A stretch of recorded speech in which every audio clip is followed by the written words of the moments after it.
பழனிக்கு அருகில் இருக்கக்கூடிய கணக்கன்பட்டியில் வாழ்ந்த ஒரு அற்புதமான மகான் பற்றி தான் பார்க்க போகிறோம். அதுதாங்க அழுக்குமூட்டை சித்தர் சர்க்குரு காளிமுத்து பழனிசாமி சித்தர்.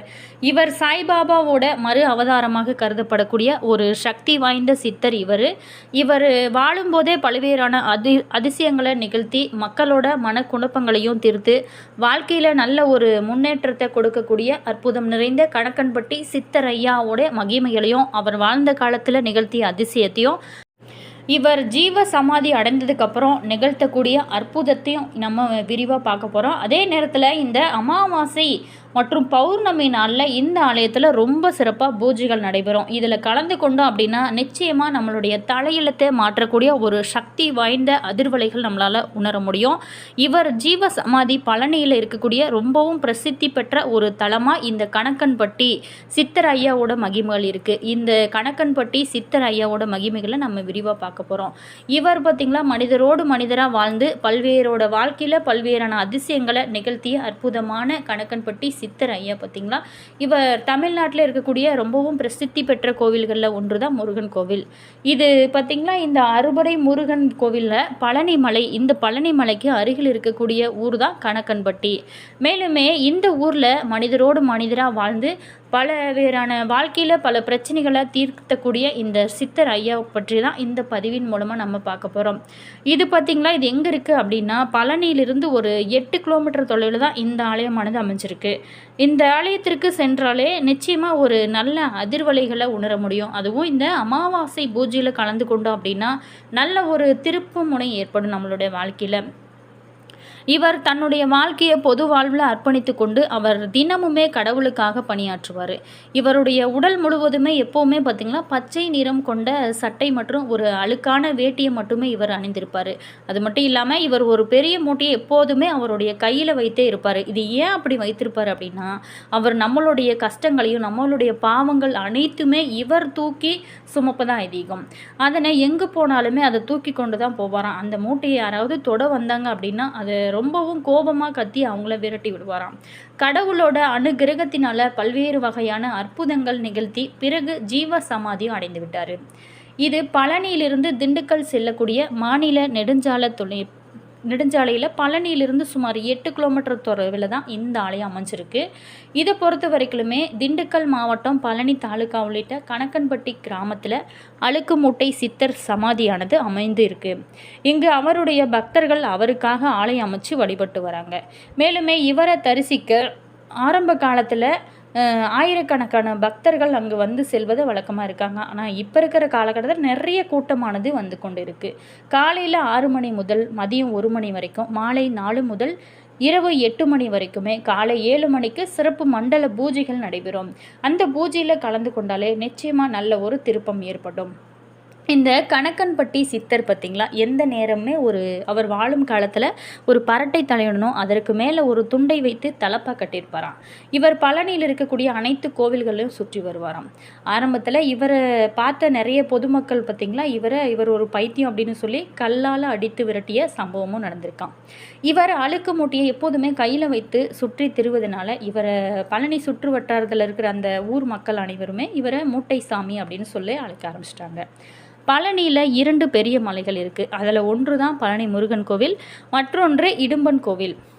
இவர் அந்த இடும்பன் கோவிலில் தான் பல வருடங்கள் வாழ்ந்து வந்ததாக சொல்கிறாங்க. பிறகு பழனி மலைக்கு அருகில் இருக்கக்கூடிய கணக்கன்பட்டி அப்படிங்கிற ஊரில் சுற்றி வந்தாராம். அப்பொழுது தான் ஒரு நாள் ஒரு அதிசயம் நிகழ்ந்துதான். ஒரு நாள் ஒரு மரத்தடியில் அவர் அமர்ந்திருந்த பொழுது அந்த வழியே சென்ற கார் ஒன்றை வழிமறிச்சிருக்காரு. அந்த காருக்குள்ளே பார்த்திங்களா வெளிநாட்டிலிருந்து வந்த தம்பதிகள் தன்னுடைய மகனுக்கு வாய் பேச முடியாமல் இருந்ததுனால அவங்க பழனிமலை முருகனம் தரிசனம் செய்ய கொண்டிருந்தாங்களாம். அவங்கள அந்த கணக்கன்பட்டி சித்தர் ஐயா பார்த்திங்களா காரில் இருந்து இறங்கி வா அப்படின்னு சொன்னாராம். அந்த தம்பதிகளுக்கு என்ன செய்வது அப்படின்னு தெரியாமல் இருந்தாங்களாம். பிறகு காரில் இருந்து இறங்கி வந்த அந்த பெண்மணியிடம் கணக்கன்பட்டி சித்தர் ஐயா போயிட்டு இது எதிரில் இருக்கக்கூடிய கடையில் போயிட்டு ஒரு பிரியாணி பொட்டணும் வாங்கிட்டு வா அப்படின்னு சொன்னாங்களாம். அந்த பெண்மணிக்கு வேறு என்ன செய்கிறது அப்படின்னு தெரியல. அவங்க பார்த்திங்கன்னா அசைவ சாப்பாடு சாப்பிட மாட்டாங்க. அதே நேரத்தில் வேறு வழி இல்லாமல் அந்த ரோட்டிற்கு எதிரே இருக்கக்கூடிய ஒரு பிரியாணி கடையில் போயிட்டு ஒரு பிரியாணி பொட்டணத்தை வாங்கிட்டு வந்தார்.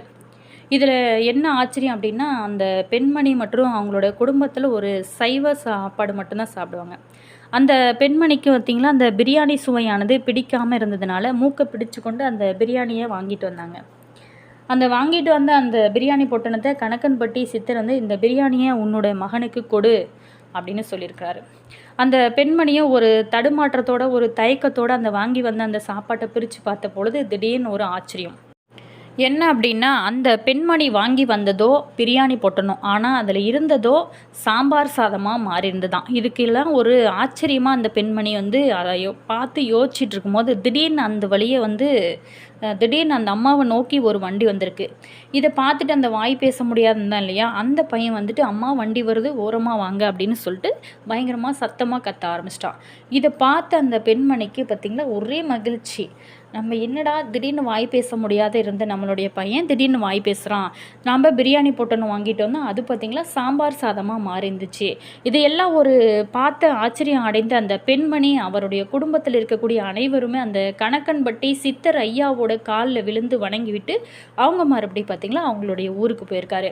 இப்படி அவர் நிகழ்த்திய அதிசயங்கள் 1-2 இல்லைங்க, நிறைய பேரோட வாழ்க்கையில் நிறைய ஒரு முன்னேற்றத்தை கொடுக்கக்கூடிய அற்புதம் வாய்ந்த ஒரு மகான் தான் இந்த மகான். இதுவரைக்குமே அந்த சிறுவன் வாய் பேசாமல் இருந்து அந்த பெண்மணி அந்த சிறுவன் வாய் பேசுகிறத கண்டு ரொம்ப மகிழ்ச்சி ஆயிட்டாங்க. அதே மாதிரி இவங்க பார்த்திங்களா முருகனை தரிசிக்காமல் மீண்டும் திரும்பி வந்து அந்த கணக்கன்பட்டி சித்தர் ஐயாவை வணங்கிட்டு நிறைய அவங்க ஊருக்கு கிளம்பிட்டாங்க. கணக்கன்பட்டி சித்தரை கண்ட பிறகு ஏராளமான நன்மைகள் நடந்தது அப்படின்னு எண்ணற்ற மக்கள் பார்த்திங்களா சொல்லியிருக்காங்க.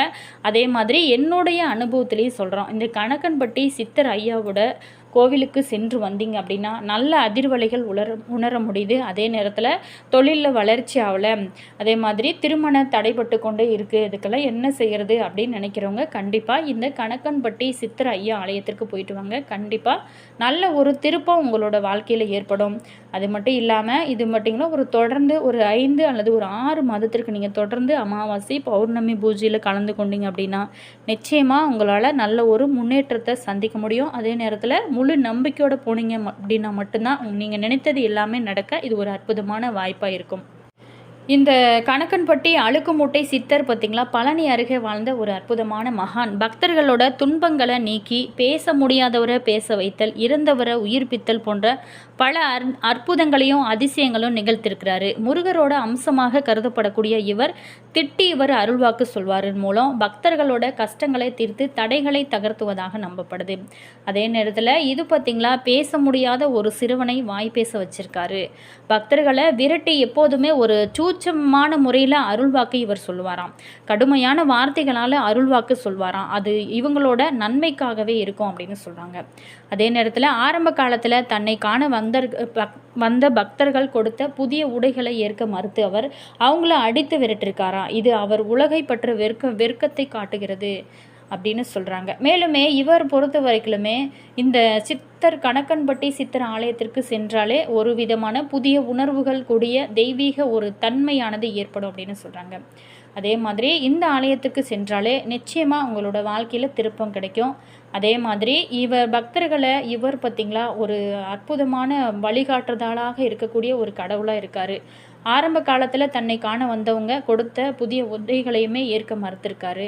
இவரோட ஆலயத்திற்கு சென்றாலே நிச்சயமாக ஒரு விதமான புதிய உணர்வோட கூடிய தெய்வீக அதிர்வலைகளை உணர முடியும்.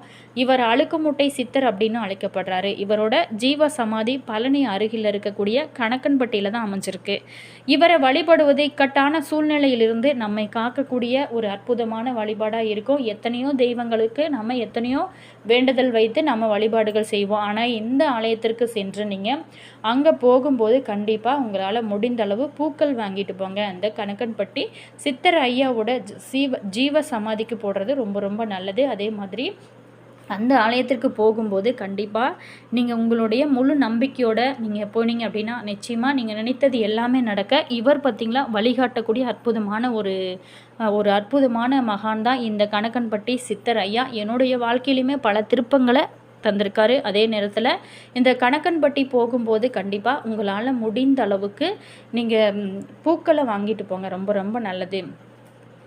இந்த கணக்கன்பட்டி சித்தரையா ஜீவ சமாதிக்கு போனோம் அப்படின்னாவே அங்கே நிறைய அன்னதானமானது நடைபெறும். எந்த நேரமுமே அன்னதானம் நடைபெறும். அது சாப்பிட்றது ரொம்ப டிஃப்ரெண்ட்டான ஒரு உணர்வு கொடுக்கும். அதே மாதிரி நீங்கள் உங்களால் முடிந்த ஹெல்ப் பண்ணுறது நல்லது. இந்த கணக்கன்பட்டி சித்தர் ஐயா ஜீவ சமாதிக்கு போயிட்டு நீங்கள் சாப்பிட்டு உங்களால் முடிஞ்ச அளவுக்கு காய்கறி இந்த மாதிரிலாம் கட் பண்ணலாம்.